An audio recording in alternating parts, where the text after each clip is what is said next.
I guess the Anderson films are not the worst Resident Evil adaptation anymore. Don't get me wrong, I want to make it entirely clear before I get too much further into this that I did not like the Anderson films, not even a little. Oh man, I did an entire video on the subject, in fact. I also do not bear the cast of this show or the crew any ill will because I never met them personally. I don't really know them as people. But I do know this. They're planning on apparently wanting to do this for over a decade, and then before it came out, it's like, oh, well, they could have anyone Dimitrescu in there. Then the actual series actually streamed, and then we're good.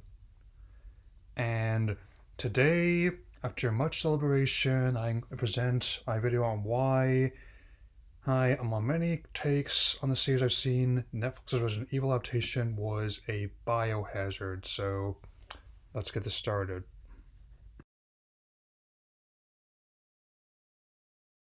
This was my major issue I had with the show.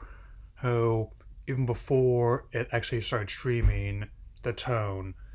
I mean, initially it showed promise with the somewhat faithfully designed Cerberus dog, which even made into like a 3D billboard, as well as the first teaser.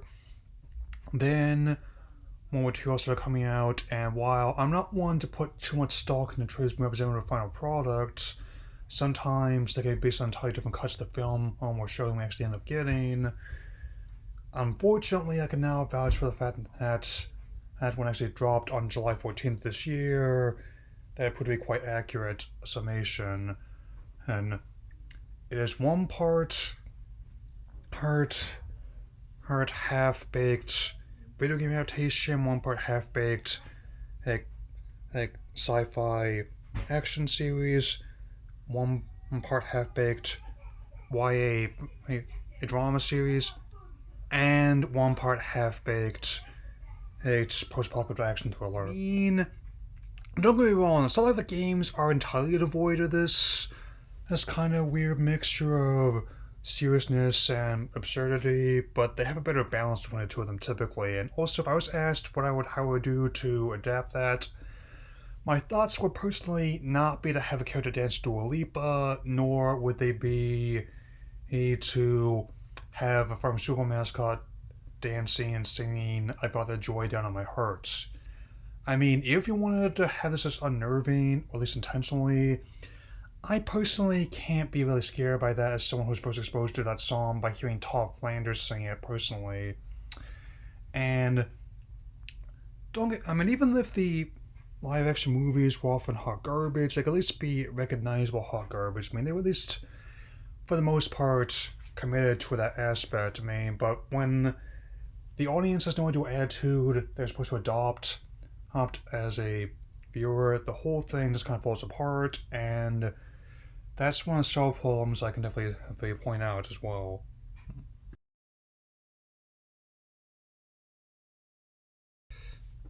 I mean, while this is not the first Resident Evil adaptation to make this mistake in terms of characterization story, this has arguably become the most notorious, even with its precedent, and just 8 episodes of content. I never really got a clear handle about what each character's endgames were, even in either timeline, and that'll be addressed further in the next point, to be certain. I mean, this will be expounded upon in the second half of the video, but one of the most infamous examples would be Wesker, who, despite the race lift, it is more or less implied to be the same one from the games, even factoring in the fact that he, got thrown in the volcano at the end of RE5, meaning he's been functionally dead in the main series for years. And that's another bit of irony I will say, that the actor that people seem to be aware with the most about, that being Lance Reddick, is actually making the most effort even with how terrible the scripts are. I mean, I will say this if you want to see a good show when Lance Reddick plays, he's a character with an impressive range of his acting abilities, just go watch The Wire, whether or not you've already seen that. So, yeah. When done properly, a nonlinear storyline can really enhance a story with two classic examples being Pulp Fiction and Memento. However, when done improperly, it can really just make it sort of convoluted mess, and unfortunately, this show falls in the latter category with also ties in the earlier point I mentioned about the tone, where the way it jumps around between the 2022 and the 2036 storylines, making it unclear what attitude the viewer has to adopt at all in a given moment. The solution to this would actually be quite simple. Personally, you could have half the show stay focused on the 2022 timeline, and the other half, the second one, on the focus on 2036 timeline as well. Which also does not help that many plot points go unresolved with this existing method. I mean, theoretically, it could have worked also if you want to take more influence of games. You could have one and half focused on one character storyline, and the other focused on the opposite one, like how with Leon and Claire scenarios in RE2, who with the Chris and Jill ones in the first game, and so on and so forth. But, as I'm about to tell you, the way they handle source material, even among most games of video game adaptations, does not do material justice at all.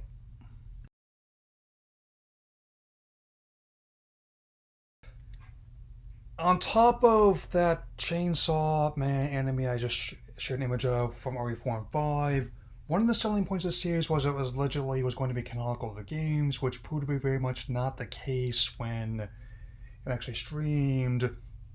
With, apart from a few references, it feels like a young adult series from CW with a few references thrown in, and just trying to connect the two just will make your head hurt after a while, to be honest, if not outright cringe. Case in point, the supporting character Baxter, a mercenary, he tells Jade that in the 2036 timeline that he's a self-proclaimed master of unlocking. Some people find amusing, but I simply reacted, no, you don't get to say that. Not after all this lines that made even likes a freeform cringe. And I mean, it's honestly boggles the mind. And I mean, because I know this is often tricky business, but adapting video games, not like adapting other source material, cannot. Because when you present the material like this, people who aren't fans are not going to know what you're talking about, and people who are not going to be happy. I mean, it's not impossible. I mean, the adaptation will be addressing in this video to show how we're getting better at this, even though still have ways to go as a whole. But bad video game adaptation is so much a thing, and more than one.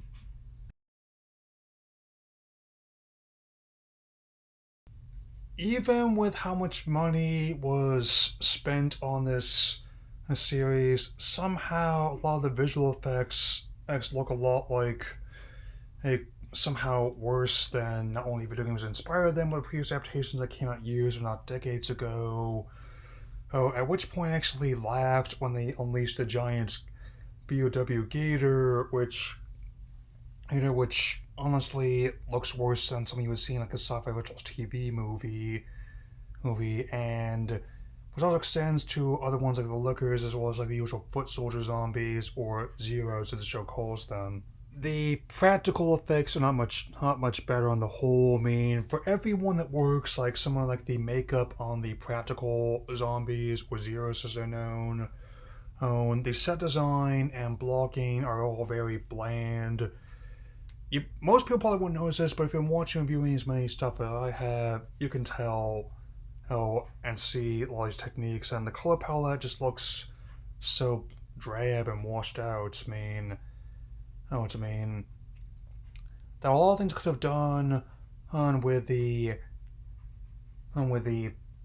set design, but unfortunately, it just doesn't work. I'd like a couple more points, including one dishonorable mention about why the show fundamentally did not work as an adaptation of Resident Evil. Despite the show's best efforts otherwise, as well as the character's best efforts otherwise, in a way, Jade is her father's daughter, even if she's technically like a genetic clone of him. I mean, admittedly, I don't think it should have doubled down on the clone plot over the movies, but that's not important right now.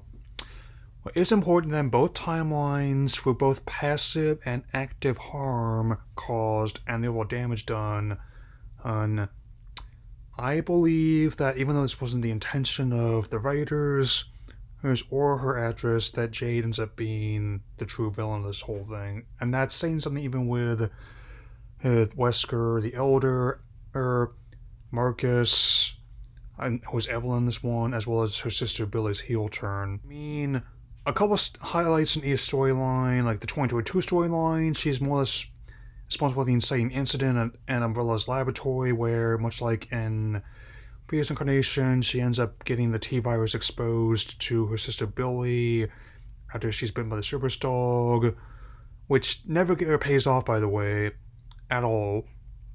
And in the 26th storyline, ends up blinding her daughter Beatrice is in contact with the Zero, and before Billy takes her as well. I mean, at this point, I think even a Vox Fault Everyone Dies storyline I would have actually been preferable. And that's coming from someone who really does not like those. I mean, Don't Look Up is personally one of my least favorite Best Picture nominees in recent memory. But in terms of both the passive action she takes as a character and the active ones, I would submit over the course of the one and done season that Jade, in a way, is the true villain of the show.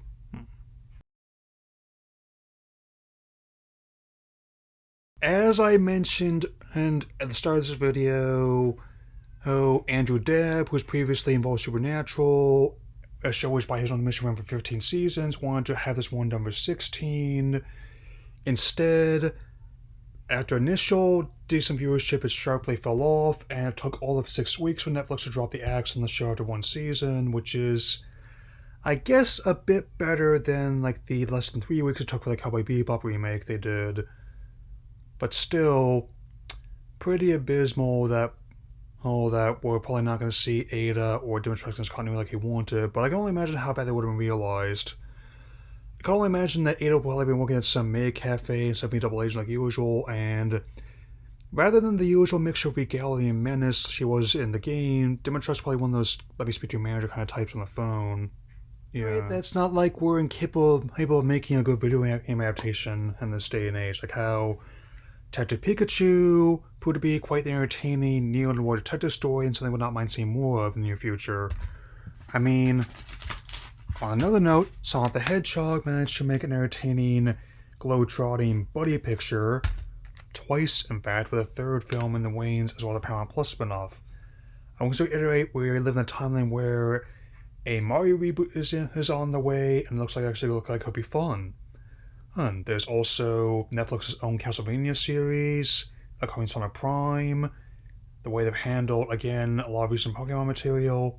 I could do this all night, but I want to really wrap this up because I don't want to talk about the series again. I mean, out of all the things that adaptations have tried to try and make the series a hit outside of video games, they have yet to try the simplest thing from those games: fully commit to a more slow-burning, horror aspect of the franchise, as opposed to trying to blow everything up into some action spectacle. I mean, Welcome to Raccoon City had mixed success in their attempts, but at least they try, which I can consider this. Now, I think the inevitable next adaptation should, I know it sounds crazy, actually fully commit to the horror aspect of the franchise? Nope. That's a scream.